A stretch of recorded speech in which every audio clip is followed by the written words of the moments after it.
before I let you go, I got to ask about Chocolatito. December 3rd, he's fighting Juan Francisco Estrada for the third time, right? And I'm trying to, it's at the Gila River Arena. I'm just reading off the thing here in Glendale, Arizona, just Arizona. outside Phoenix, right? Yeah. What do you think about this fight? I mean, is this another one where it's a little bit too late, or because the first fight was about a decade ago, and then these guys did a rematch last year. I was actually lucky enough to be there for that one. Fantastic fight. Do you think we're going to get pretty much the same thing in this one? Well, I think whenever you put those guys in the ring together, you'll get a great fight. We were lucky enough to develop the Superfly series on HBO. We got to give Peter Nelson a lot of credit for Good that. times. We developed Chocolatito. That was the best pairing I think we've ever seen in boxing, where you had the two top pound for pound fighters at the time in the sport. We had Triple G and Chocolatito. Some people said, "Oh, Chocolatito's the number one guy." Others said Triple G was the number one guy, but it was always a 1 and 2. And so when we put both guys on the same show, it was tremendous. We got Chocolatito a lot of exposure as the co-feature on HBO. He fought in Madison Square Garden. He fought out here in at the Forum. He fought on, I think it was like 4 Triple G shows. And because of the success and the popularity of Chocolatito, who's promoted by Mr. Honda and Taiken, but we were able to work together. He had a huge Chocolatito. The funny thing about Chocolatito, he was always such a great fighter, such a tremendous fighter. But until he got on HBO, is like when he got exposed to the mainstream media and boxing fans, and then all of a sudden it's like, oh, this guy's great, And so we were happy about that, and because of the success of him being the co-feature on the Triple G shows, Peter had agreed to giving us the dates for the Superfly series, where we pretty much put all the guys on, and it didn't matter who was fighting who, but it was always a competitive fight. It was Sistrakat, Sorungasai, Carlos Cuadras. We had Ioka on, who's Lockian on one of those cards. It was very international. There were so many different flags, and that's what I remember from those fights, man. Like all the different flags and the chanting, the cheering, the drinking. There's so much fun, man. It was like the United Nations mixed with a soccer match with all the flags. And, and so that was really great to see them get their own spotlight, get definitely raise the financial compensation that they were receiving, and love Chocolatito. Ramon is one of the best fighters, best personalities that I've met, real true to his beliefs.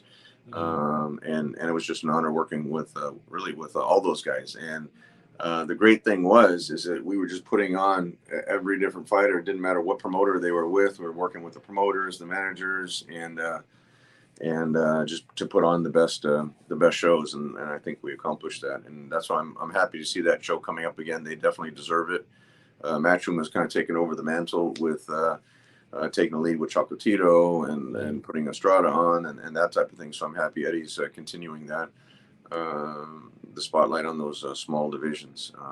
So that should be a great fight. And to answer your question, I think those guys, the thing I love about those smaller divisions, flyweight, super flyweight, is they know they don't have the same luxury to be in kind of a boring fight like the heavyweights and still get another opportunity. They know it's like, okay, we're going to be on TV, we're going to be on the platform, we need to give it our all. And it's like nonstop punching with those guys. Yeah, those fights are just always so much fun. I've been to a bunch of Chocolatito fights. I've never been to a bad one. Right. They're always fantastic fights, win, lose, or draw. Yeah. And, just a few years ago, he took a couple of hard losses. I was there for that brutal knockout he suffered right there at, what the hell are they calling it now in Carson? I can never keep up with the damn name. It was StubHub. Now it's Health. Yeah, and before that, it was Home Depot Center, right? Like I go old school Home Depot Center. Right. But, man, when I saw that knockout, Tom, I thought he was done. I told everybody he needs to hang him up. And here he is still fighting at the highest level. He's beat some really young guys recently. Yeah. I thought he edged that fight last year against Estrada. I'm not alone in that. So I'm looking forward to this one. There's a lot of fights right now that are not happening. That's like what guys like me are talking about right now. This fight's happening and it's going to deliver. Yeah. You know? No, you hit that right on the head. Is that Chocolatito was at the highest level of boxing, like I said, arguably the top pound for pound fighter for a while, and then suffering the knockout loss. I mean, that was after his trainer had passed away, and he had switched trainers. But now I got to say, his resurgence, you really got to give credit to his corner, kind of rehabilitating his career. And like you said, he's back at the top level of the sport of boxing, arguably the best in that division, if not one of the best. And there's a lot of similarities with, if you remember, Vladimir Klitschko actually had gotten stopped 3 times. Yep. For then he got involved with Emmanuel Stewart, and a lot of it was mental. And Emmanuel kind of rebuilt his whole career, his psyche, and everything like that. And then he went on this historic run of 25 world titles. Basically, he owned the division for a decade, basically. Yep. It's crazy.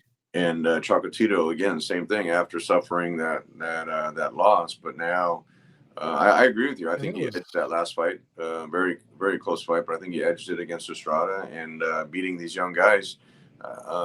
It's nice to see him back, on a winning streak. And like I said, you couldn't find a nicer guy. Him and his manager Carlos Blandon, and great, good people that they have. Yeah, super humble human beings. And I'm just looking here I pulled up his box rec. That was 5 years ago that Sor Rungvisai knocked him out, flattened him in that 4th round. And of course, they had fought earlier that year at MSG. I thought Chocolatito won that fight, but he was put down.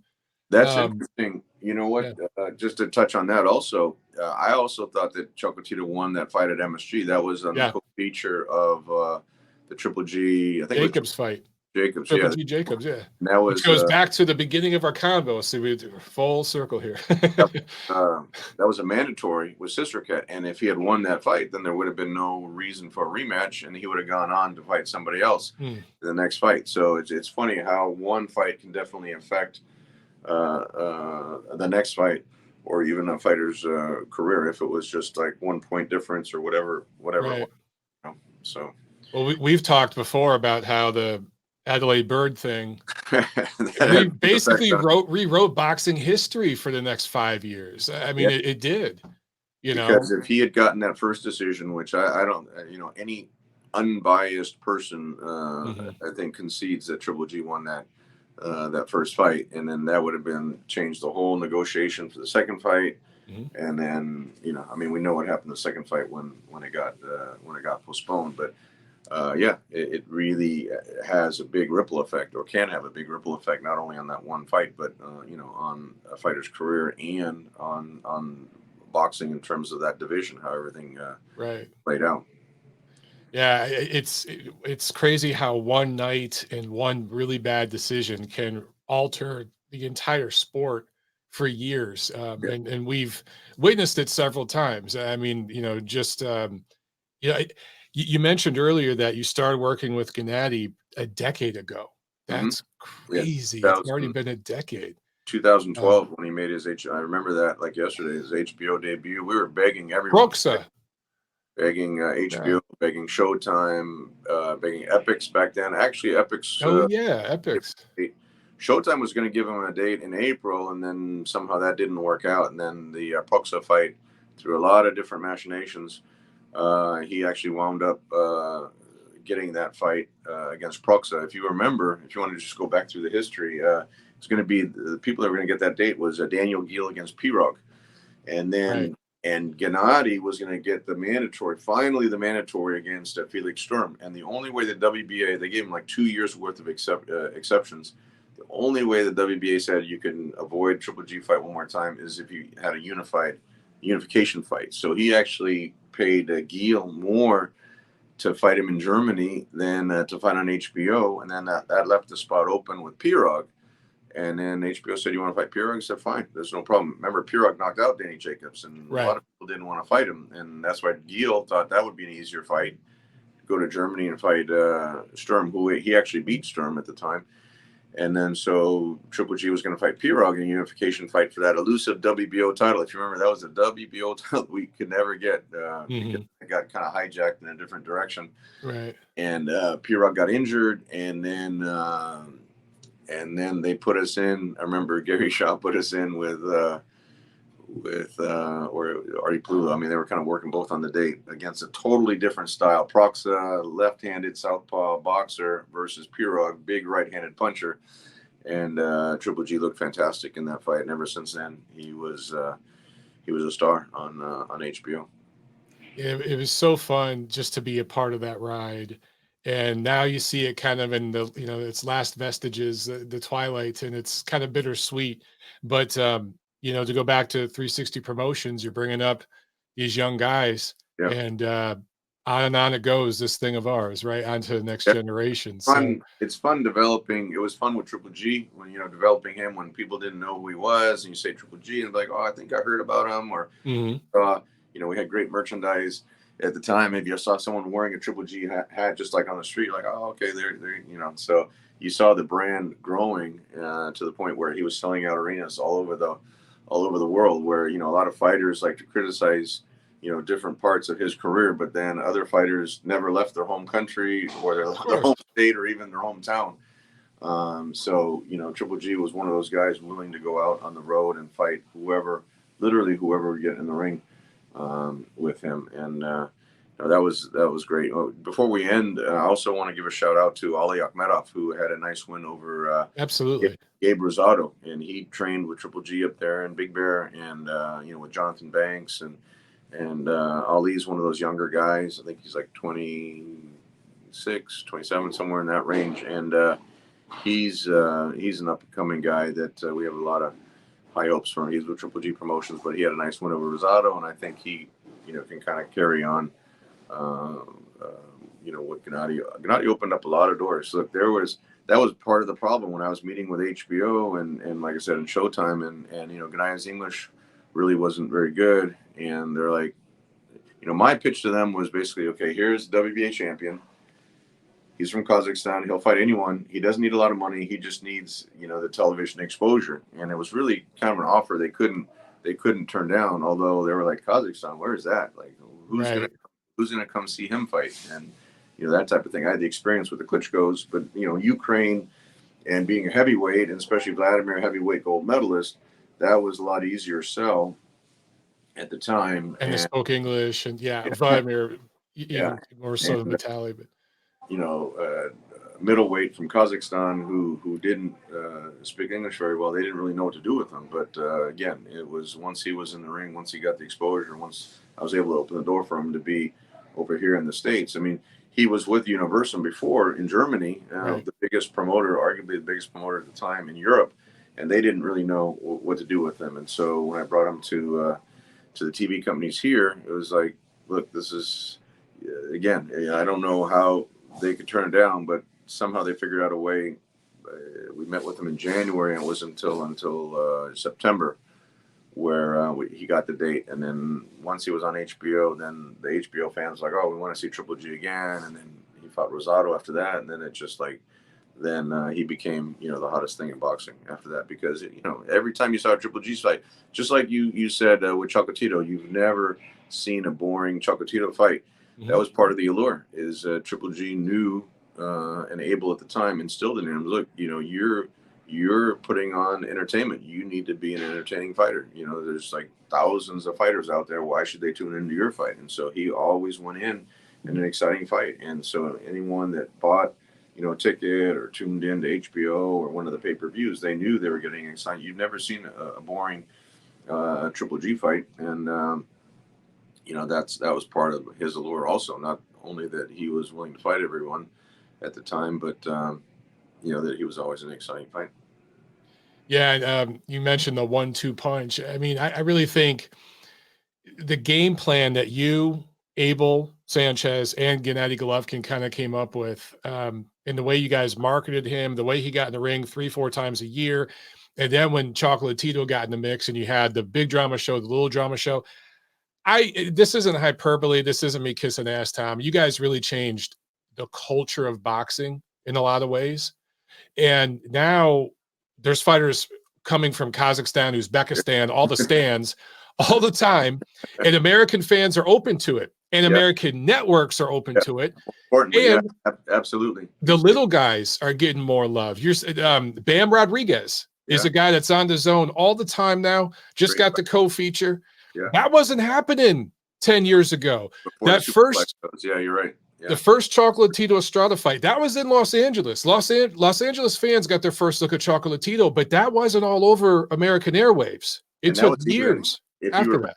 That wasn't even the main event. That was a that was at what, the sports complex or where Brian Malort was the main event. That was at the I think the USC at the sports arena. Yeah, that's right. So there you go, man. And again, I'm just keeping it real. You guys changed the culture of boxing with that. And I go to the example all the time when people bring up other fighters that are being ducked and they're being avoided. Do what the hell Golovkin did. Get in the ring 3 or 4 times a year for short money. This guy had a belt and he was taking 6 figures. He was taking short money.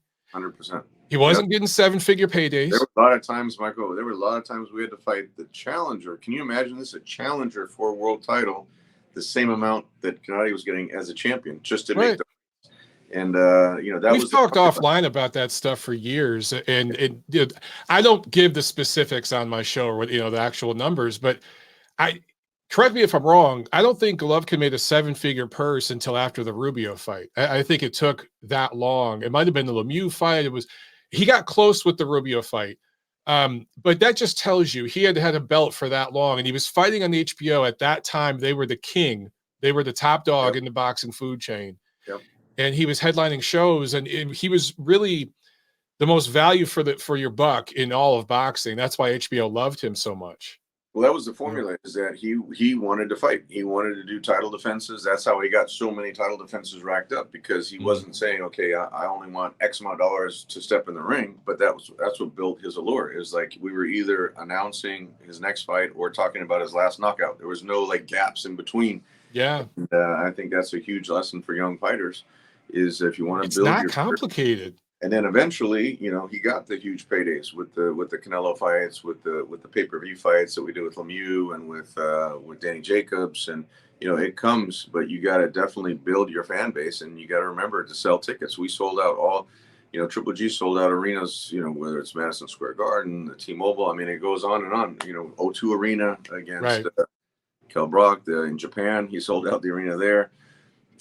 So it's a huge lesson for young fighters. And the funny part, following up about those meetings, like I said, when I brought him in there and they're like looking at like, what are we gonna do with this guy?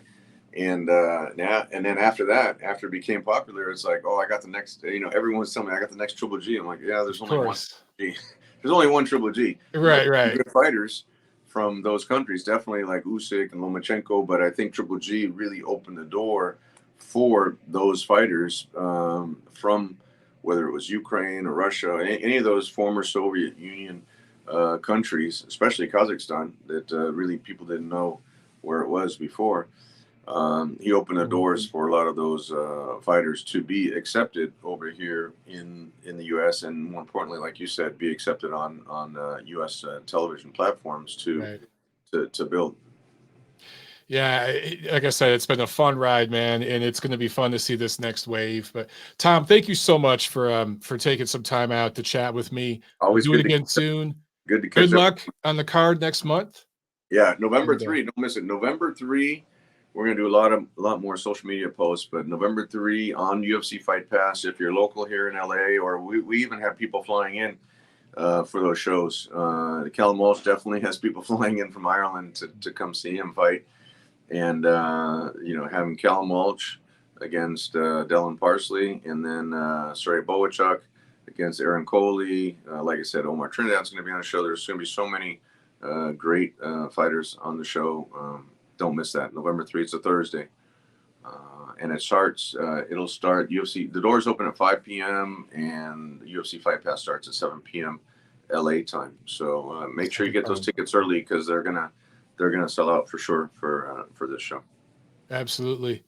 Tom, have a great day, man. We'll talk again soon. Thanks, Michael. Thanks, my friend. Okay. Ciao.